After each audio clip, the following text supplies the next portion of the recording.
എൻ്റെ മോൻ ഈ അടുത്തൊന്നും ഇത്ര ഹാപ്പി ആയിട്ട് ഞാൻ കണ്ടിട്ടില്ല. ആളുടെ കുറേ വർഷം എന്ന് വെച്ചാൽ മോന് ഭയങ്കര ഏജ് ആയതല്ല, ഒരു 4-5 ഇയേഴ്സ്. ആൾക്കൊന്ന് അറിവ് വെച്ച ടൈം തൊട്ട് ആൾക്ക് ഡോഗ്സിനെ ഭയങ്കര ഇഷ്ടമാണ്. അപ്പോൾ നമ്മൾ ദുബായിലായതുകൊണ്ട് എനിക്ക് എൻ്റെ കുഞ്ഞുനാൾ തൊട്ട് എൻ്റെ വീട്ടിലെ ഡോഗ്സ് ഉണ്ട്, ഞാൻ ഡോഗ്സിനെ വളർത്തി. അപ്പോൾ ഞങ്ങൾ നാട്ടിലെ വീട്ടിലായാലും കുറേ സ്പേസ് ഉണ്ട് ഡോഗ്സിനെ ഇറങ്ങി നടക്കാനും കളിക്കാനും, അങ്ങനെ കുറേ ഇതുണ്ട്. അപ്പം എനിക്ക് എൻ്റെ ഫസ്റ്റ് 2 ഡോഗ്സ് എന്ന് പറയുന്നത് ഭയങ്കര സ്പെഷ്യലാണ്. ഞാൻ ഇപ്പോൾ പോലും അവരുടെ കാര്യം പറയുമ്പോൾ ഞാൻ ഭയങ്കര ഇമോഷണൽ ആവാറുണ്ട്. സോ അവരെയൊക്കെ നഷ്ടപ്പെട്ടു.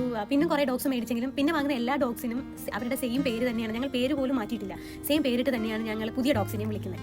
അതൊക്കെ കഴിഞ്ഞ് ഒരു സ്റ്റേജ് എത്തിയപ്പം കല്യാണമൊക്കെ കഴിഞ്ഞു. ഞാൻ ഫാമിലിയോടെ ദുബായിൽ വന്നു.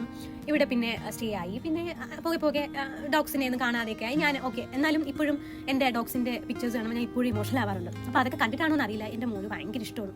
അമ്മയ്ക്ക് ഡോഗ് ഉണ്ടല്ലോ, അമ്മ ഹാപ്പി ആയിരുന്നല്ലോ ബേബി ആയിരുന്നപ്പോൾ, എനിക്കൊരു ഡോഗ് വേണമെന്ന് പറയുമായിരുന്നു. അപ്പോൾ ആദ്യമൊക്കെ നമ്മൾ പറയുമായിരുന്നു, മോനെ ഇവിടെ ഫ്ലാറ്റിൽ നമുക്ക് ഒരു ഡോഗിനെ കൊണ്ടുവന്ന് നോക്കാനുള്ള ഇതില്ല, അവർക്ക് ഫ്രീ ആയിട്ട് ഇറങ്ങി നടക്കണം, ഓടണം, അല്ലാതെ നമ്മളൊരു ഫ്ലാറ്റിലിട്ട് അതിനെ വളർത്തുന്നതിൻ്റെ കൂടെ അത് ശരിയാവത്തില്ല എന്നൊക്കെ പറഞ്ഞ് സമാധാനിപ്പിക്കുമായിരുന്നു. പോരാത്തതിന് അവൻ്റെ ആഗ്രഹത്തിന് വേണ്ടിയിട്ട് ഒരു 2-3 വർഷം മുന്നേ നമ്മൾ നാട്ടിൽ പോയപ്പം നാട്ടിലൊരു ഡോഗിനെ മേടിച്ചു, ഒരു ജർമ്മൻ ഷെപ്പേർഡ്. അതിന് അവൻ തന്നെ ഹാച്ചി എന്ന് നെയിം ഇട്ടു. അതിനുള്ള കാരണം നമ്മൾ നെറ്റ്ഫ്ലിക്സിൽ ഹാച്ചി എന്ന് പറഞ്ഞിട്ടൊരു മൂവി ഉണ്ടായിരുന്നു, ഒരു ഡോഗിൻ്റെ മൂവിയാണ്. അതിലെ ഡോഗിൻ്റെ പേരാണ് ഹാച്ചി. സോ നമ്മൾ അത് കണ്ടിട്ട് അവന് ഭയങ്കര സങ്കടം വന്ന് ആ ഒരു ടൈമിൽ തന്നെയാണ് നമ്മൾ നാട്ടിൽ ഹാച്ചിനെയും മേടിച്ചത്. അതാണ് ഹാച്ചിയുടെ നെയിമിന് കാരണം. അങ്ങനെ ഇതൊക്കെ കഴിഞ്ഞു, പോയി കളിച്ചു, ഹാച്ചിയുടെ കളിച്ചെല്ലാം കഴിഞ്ഞു, വെക്കേഷൻ കഴിഞ്ഞു, വീട്ടിലെത്തി. ഇതെല്ലാം കഴിഞ്ഞ് കുറേ ഇപ്പം ഇവന് വീഡിയോ കോൾ ചെയ്യുമ്പം ഹാച്ചി അവനെ മൈൻഡ് ചെയ്യണില്ല, അതറിയണില്ലല്ലോ ആളാണ് വിളിക്കണേന്നുള്ളത്. ഓക്കെ, അപ്പം അവൻ ഇങ്ങനെ കംപ്ലൈൻറ്റ് പറയാൻ